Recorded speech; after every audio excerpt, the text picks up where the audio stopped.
ये जो सब्जेक्ट की आप लोगों ने डेफिनेशन पढ़ी है कि सब्जेक्ट का मतलब होता है काम करने वाला या डूअर ऑफ एन एक्शन, ये डेफिनेशन 100 नहीं बल्कि 200% तक गलत है। Assalamualaikum student, this is Yasir bin Zahir, your English language instructor. Welcome back to bin Zahir academy. आज हमारे इंग्लिश लैंग्वेज कोर्स का लेक्चर नंबर 2 लेकर आपके सामने आया हूं, जो है सब्जेक्ट और ऑब्जेक्ट के बारे में। मैं आपसे एक सवाल पूछता हूं कि what is the definition of subject. English के अंदर जब हम सेंटेंस बनाते हैं तो हम लोग यही पढ़ते थे ना कि सब्जेक्ट प्लस वर्ब की फर्स्ट फॉर्म प्लस ऑब्जेक्ट। तो भाई सब्जेक्ट की डेफिनेशन क्या होती है? आप लोग बोल रहे होंगे सब्जेक्ट का मतलब होता है doer of an action, subject का मतलब होता है काम करने वाला। यही डेफिनेशंस आपको स्कूल्स के अंदर पढ़ाई जाती है और पाकिस्तान, इंडिया, बांग्लादेशी राइटर्स आमतौर पे अपनी बुक्स में भी यही डेफिनेशंस लिखते हैं। जैसे कि मैंने आपको इंग्लिश लैंग्वेज के इंट्रोडक्शन में बताया था कि मैं आपको सिर्फ वो इंग्लिश पढ़ाऊंगा जो एक्चुअली इंग्लिश राइटर्स ने अपनी बुक्स के अंदर लिखी है, जो एक्चुअल इंग्लिश का फॉर्मेट है, इंग्लिश का पैटर्न है। रिवायती इस बातों को हम बिल्कुल भी फॉलो नहीं करेंगे। तो देखें, ये जो सब्जेक्ट की आप लोगों ने डेफिनेशन पढ़ी है कि सब्जेक्ट का मतलब होता है काम करने वाला या डूअर ऑफ एन एक्शन, ये डेफिनेशन 100 नहीं बल्कि 200% तक गलत है। देखिए, स्टार्ट करते हैं सब्जेक्ट। सबसे पहले तो जो आपके दिमाग में मिसकंसेप्शन है मैं उसको गलत साबित कर देता हूँ। सही है, थोड़ी देर के लिए मान लेते हैं कि भाई वही सब्जेक्ट की सही डेफिनेशन है जो आप लोगों ने पढ़ी है, डूअर ऑफ एन एक्शन। एक राइटर, इंग्लिश राइटर अपनी किताब के अंदर लिखते हैं quick English reference book by J.S. Hopper. उसके अंदर वो कहते हैं कि subject is an essential part of a sentence. Means subject के बगैर सेंटेंस बन नहीं सकता, हर सेंटेंस के अंदर सब्जेक्ट का होना लाजिम है। ऐसा कहते हैं क्विक इंग्लिश रेफरेंस बुक किताब के अंदर J.S. होपर लिखते हैं। तो यानी कि हर सेंटेंस में सब्जेक्ट का होना लाजिम है, इस बात की क्लैरिटी है। तो ये दो बातें हमारे सामने आई। एक बात आई कि सेंटेंस में सब्जेक्ट का होना लाजिम है, दूसरी बात ये सामने आई जो आप कह रहे हैं कि सब्जेक्ट की डेफिनेशन होती है भाई डूअर ऑफ एन एक्शन यानी काम करने वाला।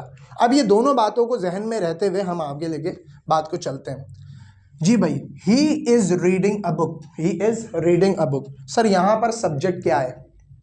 आप लोग बोलेंगे सर बहुत आसान है, यहाँ पर ही एक सब्जेक्ट है बिकॉज ही यहाँ पे काम कर रहा है, डूअर ऑफ एन एक्शन है।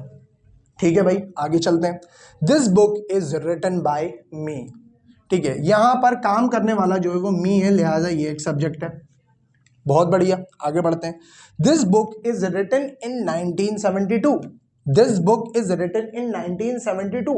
मेरा सवाल आपसे ये है कि यहां पर सब्जेक्ट क्या है? सर यहां पर तो कोई काम करने वाला नहीं है, यहां पर तो कोई सब्जेक्ट नहीं है, तो क्या ये सेंटेंस नहीं है? क्योंकि सेंटेंस में तो सब्जेक्ट का होना लाजिम है। तो अगर आपको इसका जवाब नहीं मिल रहा तो आगे बढ़ते हैं। हर सवाल का जवाब आपको मालूम हो ऐसा जरूरी थोड़ी है।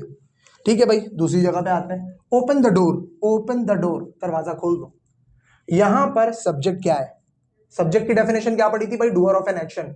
तो मुझे बताएं यहां पर काम करने वाला कौन है? सर काम करने वाला तो यहां पर भी नहीं है, तो यहां पर भी हमारे पास सब्जेक्ट की एक मुकम्मल डेफिनेशन नहीं मिल पा रही।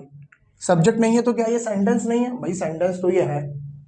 अगर इसका जवाब भी आपके पास नहीं है तो कोई बात नहीं, हर सवाल का जवाब आपके पास मालूम हो ऐसा जरूरी थोड़ी है। फिर आते हैं हम, the weather is pleasant. The weather is pleasant, मौसम खुशगवार है।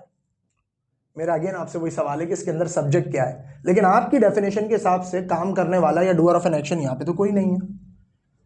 तो देखें, ये जो आप डेफिनेशन लेके चल रहे थे डूअर ऑफ एन एक्शन, वो 2 सेंटेंस तक तो सही थी, लेकिन जब हम आगे बढ़ते हैं तो ये डेफिनेशन गलत साबित होना शुरू हो जाती है। मुझे उम्मीद है आपको ये कॉन्सेप्ट क्लियर हो गया होगा कि आपने जो सब्जेक्ट की डेफिनेशन पढ़ी है वो सही नहीं है। सब्जेक्ट की रियल डेफिनेशन पढ़ाता हूं। मैं आपसे पूछता हूं, सब्जेक्ट का वर्ड आपने कहां पर सुना था?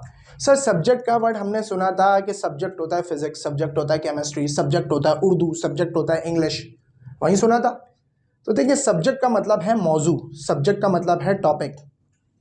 तो जब हम बात कर रहे हैं सब्जेक्ट ऑफ द सेंटेंस, देखिए उर्दू स्कूल के अंदर जब हमारे बोर्ड के ऊपर लिखा हुआ होता था कि सब्जेक्ट है उर्दू, इसका मतलब ये है कि आज क्लास में उर्दू के बारे में बात होगी।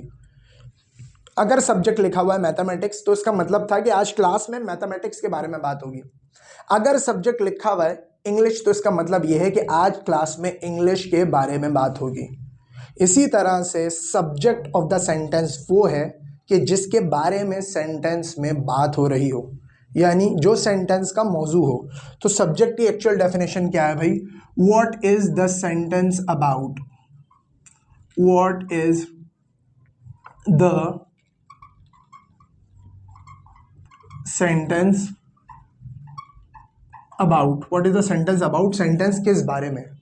सर ये डेफिनेशन तो आज से पहले हमने कभी नहीं पढ़ी है, ठीक है, फिर मैं इसका रेफरेंस देता हूं। राइटर जॉन ईस्टवुड, किताब Oxford practice grammar, page number 132। ये रेफरेंस आप नोट कर सकते हैं, इसको वेरीफाई कर सकते हैं। राइटर जॉन ईस्टवुड, किताब Oxford practice grammar, page number 132 के ऊपर आपको ये डेफिनेशन मिल जाएगी। एक इंग्लिश राइटर है, ऑथेंटिक बुक है। What is the sentence about, यानी सेंटेंस किस बारे में है। अब देखें, अब मेरी डेफिनेशन के हिसाब से, आई मीन जॉन ईस्टवुड की डेफिनेशन के हिसाब से हम सब्जेक्ट को ढूंढते हैं। ही इज रीडिंग अ बुक, यहां पर सेंटेंस किसके बारे में? भाई ही के बारे में है, तो यहां पर ही हो गया सब्जेक्ट।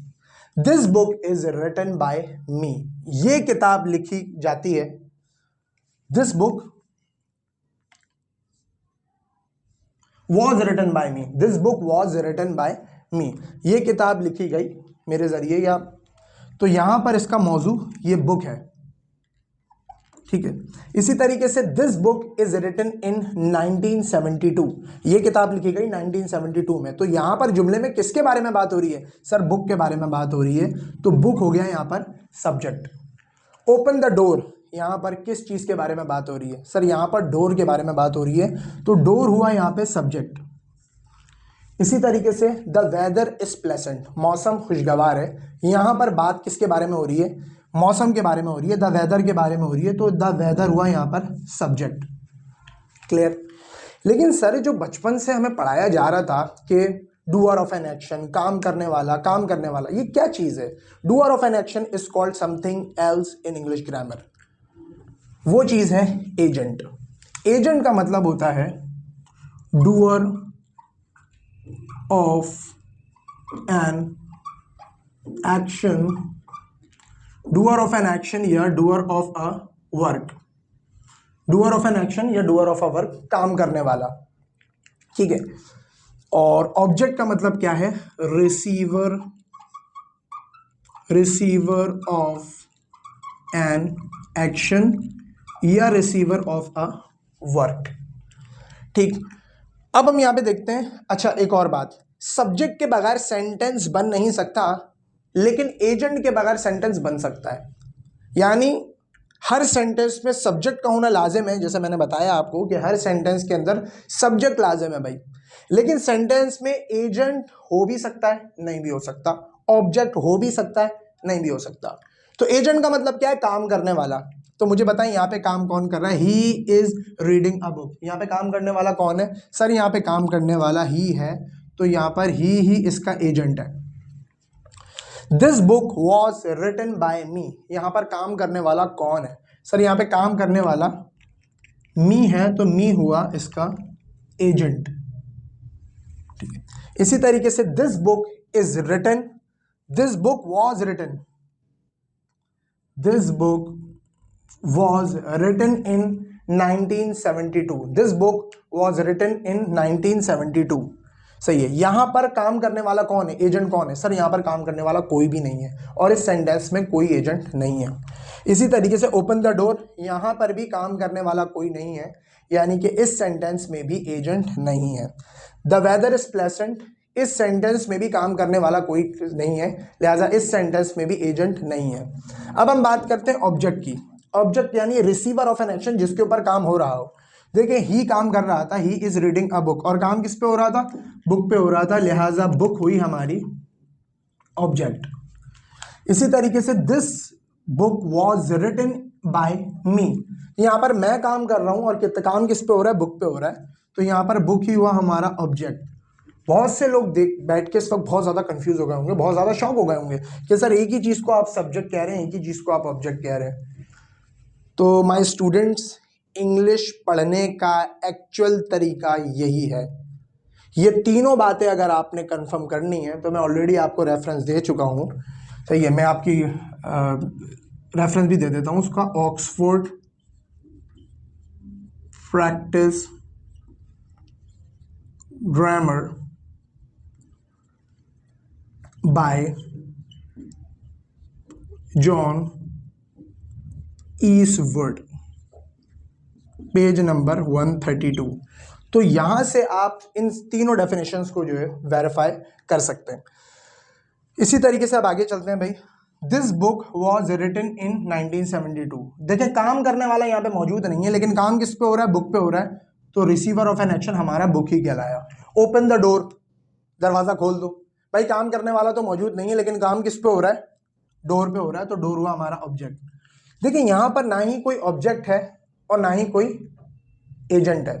वजह यह है कि वेदर इज प्लेसेंट। याद रखिएगा एजेंट और ऑब्जेक्ट का ताल्लुक एक्शन से होता है, काम से होता है। जिस जुमले के अंदर एक्शन ही नहीं है, कोई काम ही नहीं हो रहा, द वेदर इज प्लेसेंट, ये तो हम एक कंडीशन बता रहे हैं। यहां पर ना ही एजेंट होगा और ना ही यहां पर ऑब्जेक्ट होगा। एक और मैं आपको ट्रिक बताता हूं ऑब्जेक्ट को पहचानने के लिए। देखिए ऑब्जेक्ट को पहचानने की एक ट्रिक हमारे पास ये भी है कि जो जो व्हाट और हुम के आंसर होंगे, जो जो व्हाट या हुम के आंसर होंगे, व्हाट का मतलब होता है क्या और हुम का मतलब होता है किसको। जो भी क्या या किसको के आंसर होंगे वो हमेशा ऑब्जेक्ट होंगे, लेकिन सेंटेंस का एक्शन होना लाजिम है। देखें he is reading what, a book, book हो गया यहां पे object. This book was written by me, what is written by me? This book. तो दिस बुक यहां पे हो गया ऑब्जेक्ट।